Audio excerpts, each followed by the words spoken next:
Hello YouTube. My name is Jennifer Radke from iwishiwereme.com. Today I want to talk to you about the second in a video series I'm creating about the effects of dieting. So if you watch the first video, what it essentially is boiling down to is that by dieting, we're essentially saying that there is an ideal body size and shape, that we should want to be that ideal body size and shape. So we're playing into diet culture, and we're becoming a part of it by dieting. And this sets a really bad example for the rest of the world. This sets a really bad example for the message we're trying to send out into the world, that everybody is welcome and that we can find a place for you. Today, I want to talk about how dieting, so that's kind of a big picture look at what dieting does overall. But today I want to talk about something maybe a little bit closer to home. So when you diet, you do so because something triggers you. There is some type of a diet trigger. So this could be you step on the scale and you see a number you've never seen before. You take a look at a picture of yourself and you just can't get over how you look. You step up to the mirror and all of a sudden you're not feeling comfortable in your clothes. And this triggers you to say, I need to do something about this. And the diet commences. The problem is that the majority of time, the diet won't work. And at some point, you're going to end up right back where you started. So stepping on that scale, seeing that picture, looking into the mirror, and having the exact same feelings. This could happen very slowly. This could happen very quickly. If you've never dieted before, your body will essentially go, oh my goodness, you're doing something different. And it will make changes really quickly. If you've been doing this type of a cycle for a very long time, you will find that it takes a very long time for you to actually lose weight on a diet, and a very short amount of time for you to gain it back and start to feel those feelings again. What comes with the second go around, though, is some stronger emotions. Because if you've never dieted before, this is something new. And more likely than not, you begin to see some success. And what happens when you have that success, you also get noticeable attention from other people. When the weight starts to come back on and you start to feel these, you start to get triggered again, there's an added component here because you had success the first go round. So when you get started into a diet cycle or a diet trap, compounded with the fact that you've landed yourself up physically exactly where you were before, but there's also feelings of shame, guilt, and a sense that your self-esteem has been shot down a little bit because you have done this thing, you did it successfully, and now you're back to where you started. So somehow there's a sense of failure there as well. So can you imagine what happens if you get stuck in this for long enough? For me, I started when I was early in my 20s, and I did an actual mass-marketed diet when I was dieting for my wedding because I wanted to look good on in a dress. And so that is how it started for me in terms of actually dieting and getting stuck in this trap. And what happened was it took very little time for me to lose the weight, and it took a long time to put it back on.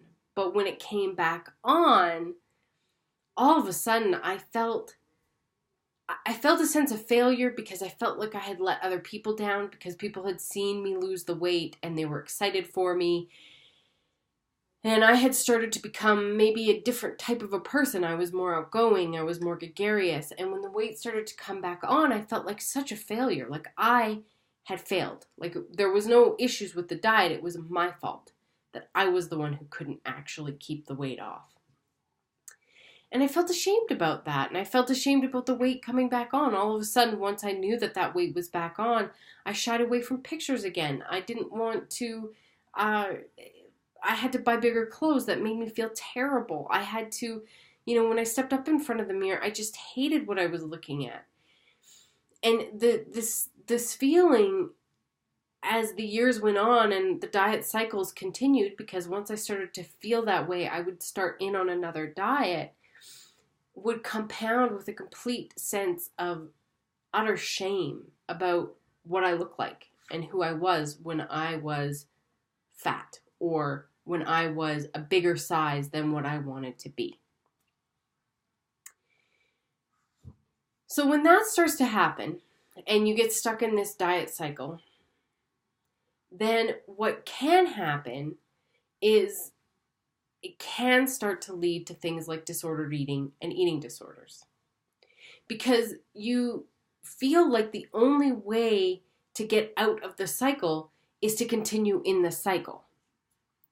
For myself, what happened was I did the diet, I lost the weight, I gained the weight. I did the diet, I lost the weight. Well, this next time, okay, so we're probably talking like maybe 4 diet cycles in, I'm not going to gain the weight back. And because I'm not going to gain the weight back, I'm going to jump into something even more extreme than this diet I was just doing in order for me to ensure that I don't gain the weight again. So what happened was I essentially said, if this diet is giving me this, which at the time was prepackaged meals in a set caloric plan with a set kind of what they call macros, so the building blocks of food. And what I did was say, okay, if that's good, this is better. And it changed the macros of the food. It changed that it wasn't processed food anymore.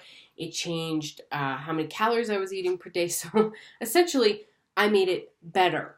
But actually, it was a lot more strict. And there was even more restriction on what I was allowed to eat and what I wasn't allowed to eat.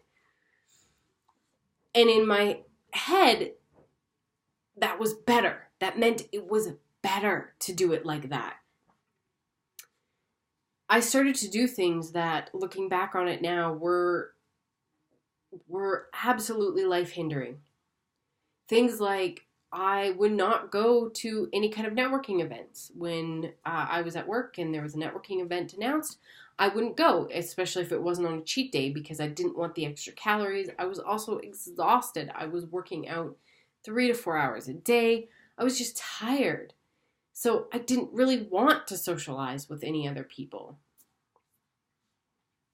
So once you start to get stuck in this diet cycle, it's very easy for it to quickly accelerate and for you to begin to look at diets and go, well, this one was good, this one's going to be better.